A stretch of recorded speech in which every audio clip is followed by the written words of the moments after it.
I'm standing on the mountain fortress of Masada. Directly behind me, you can see a square area there. That is where the 10th Roman Legion encamped during their siege of this mountain stronghold. Now, Herod the Great had come in and he built quite a palace. In fact, these stairs behind me lead down to part of that palace. Of course, Masada continues to go on up.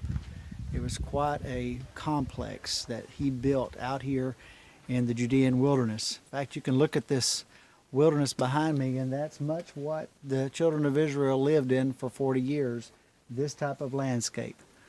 Behind me, you can see the Dead Sea. It's quite a view, but it's very desolate, very bleak.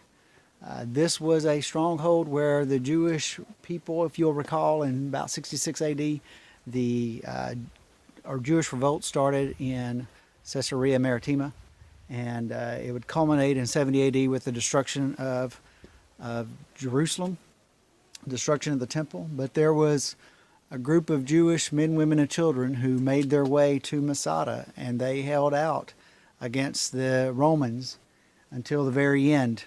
And rather than go into slavery, they chose death.